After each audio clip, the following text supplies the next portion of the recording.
Your next comic, you've seen him here, you've seen him at Kazi's, you've seen him at the Funny Bone, he's a funny dude. Please give it up for Brendan Kennedy.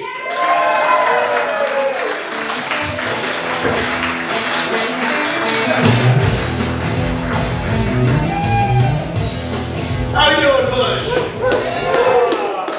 It's good to know there were other English majors here. I too was an English major. Any other? Yeah! I did that because I was always like better with words, not so good with math, and now I'm a parent and I'm terrified that I'm going to have to help my daughter with math, and she's going to be like, Daddy, what is a sine? I'll have to explain it's like some relationship of a hypotenuse to an angle, and then she'll be like, Daddy, what's a cosine? I'll be like, that's what Daddy needs to get a loan. I have an English degree. Yeah. This is that time of year, we're in the holidays. Merry Christmas, happy holidays, whatever.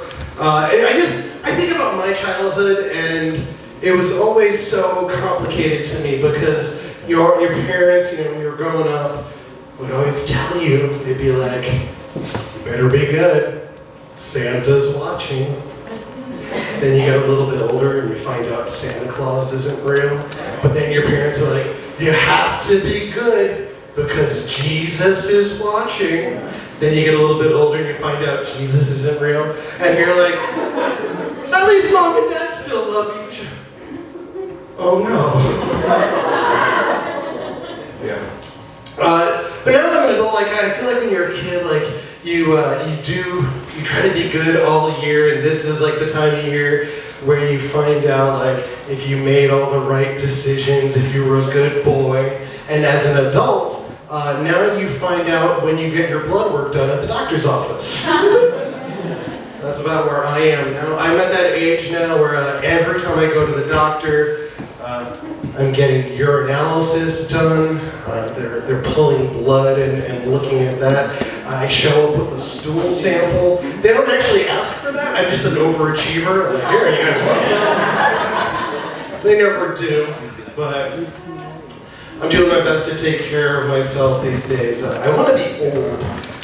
I know, some people are like, I just want to be there to walk my daughter down the aisle at her wedding, or I just want to play with my grandkids. I don't want any of that necessarily. I'm sure it'd be fun, but I want to be like a creepy old man. I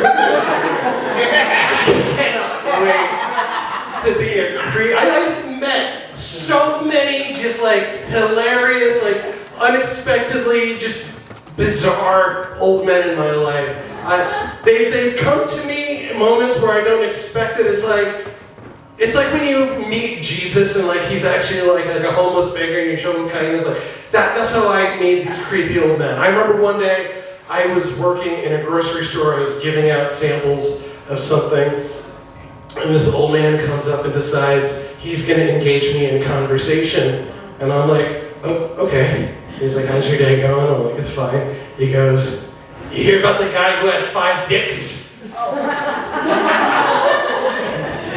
I didn't, sir. Was there a case study? Did they write an article about it? Is this a Batman? That would be great, just 5 D's presented to the hospital with 5 dicks. But I said to him, I was like, what? And he goes, yeah, it's condoms, fit them like a glove. And then he just walks away. Who does that? The most impressive time, though, I was working, at the time, I was working as a salesman. I used to have to go to businesses and, do face-to-face customer service type things, and I had a lot of paperwork I had to do, and I was sitting in my car doing paperwork, just hating life. And this old man, for no reason, knocks on my window. I'm expecting him to tell me hey, your tire is flat, or somebody punched a hole in your turn signal or something. I'm like, all right, whatever. So I roll my window down, and I'm like, hey, what's up? And he goes, you know how you can tell if a girl is loose? What? Pretty much my response. What? He goes, you know how you can tell if a girl is loose? I'm I'm like, I don't know. Like, talk to her parents and see what her other boyfriends have been like. I don't. And he goes, you put your thumb in a pussy, you put your finger in her asshole, you can snap your fingers, she's loose. Yeah, what the fuck? Like, I was just sitting there and then I just freeze. Like, it's like, you have fight, flight, and freeze. I defaulted to freeze and just, what? And he just goes, yeah, and walks away. Like, you can't do that. Like, you tell me something like that, you gotta like put your arm around me, like tell me it's gonna be okay and shit. You can't just go, walk away. That's ridiculous. I am 42 this year. Woo! Thank you. Made it. Dealing with all those fun life changes this year. Has anybody heard any crazy big life changes here in the audience? Woo! What happened to you? My mom died.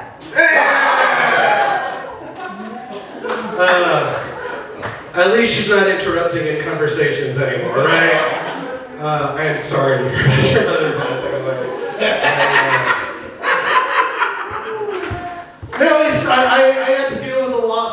It's definitely different. It's not the same. My dog had to be put down this year. I was like, hey guys, I know the Push Comedy Theater loves laughs. We'll talk about putting dogs down. I like that somebody just trauma blurbs. Just. That's how I feel too.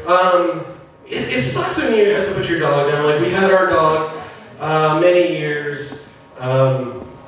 She was a great dog. We got to like 15 years with her, and she had cancer, and we realized that the kind thing to do for her would be put her out of her misery and stuff. So what we did, we decided we chose the day, and we told our daughter, like, we'll pick her up from school, because we wanted her to be a part of this for a few different reasons. Most of all, just because like I didn't want to like completely like fuck her up and be like, she just goes home from school one day and she's like, where's the dog? I'm like, we didn't have a fucking dog, you idiot. Shut the fuck up. But no, I'm a good parent, so I didn't tell my daughter to shut the fuck up. We picked her up from school, and I wanted her to understand like that death is like a part of life, that it's something that we have to get through, that she can rely on her family to go through that kind of pain. And I wanted her to see me cry, just to understand that like that it's okay for people to cry, it's okay for adults to cry. And then I'm having this thought to myself, I'm like I don't want her to see me cry like too much. You know what I mean? Like, I know there's like a right amount to cry, and then I know there's a certain amount of crying where she's gonna look at me and be like, hey Dad, I know we're putting one bitch down today, I didn't know there were two in the house. Like, fucking get it together. Oh good. Thank you.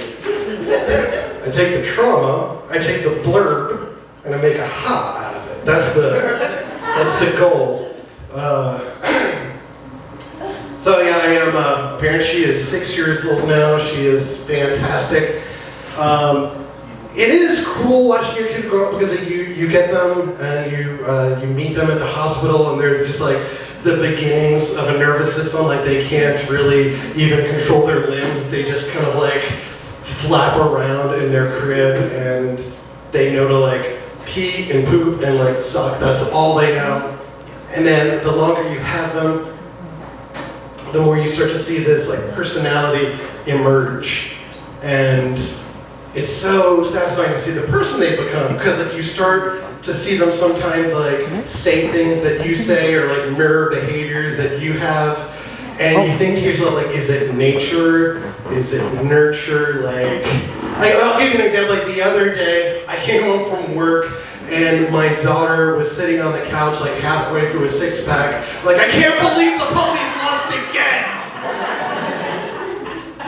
I'm like, is that her betting the rent money on the ponies? Like, is that nature? Is it nurture?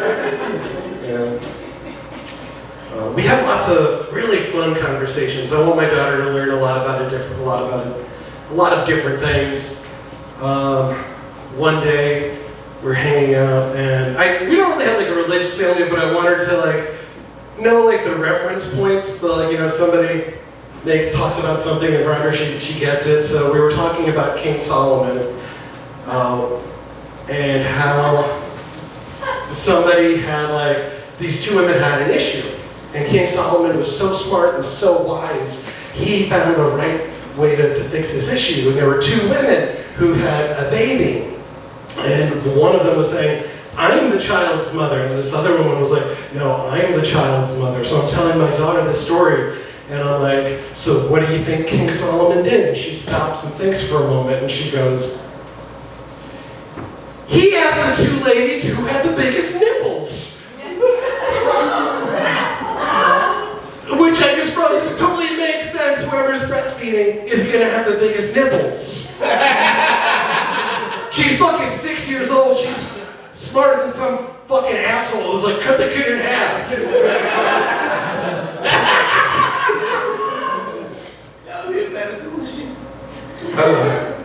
But like I said, we not raised or particularly religious. We do want her to understand the things. I was raised slightly religiously. I wasn't like Christian rock religious, which I'm happy about. I feel like Christian rock, it's fun, but it doesn't really do anything for rock. Certainly doesn't do anything for Christianity. And I'm glad that they never really did that to video games. I feel like video games would suck if there were like hardcore Christian video games. Like Mortal Kombat would suck. It'd just be like, you know, you fight some guy, and then like right at the end as he's all dizzy, they'd be like, forgive him! And then like you help him get better. Teach him to find healing through Christ. Guys, that's my time.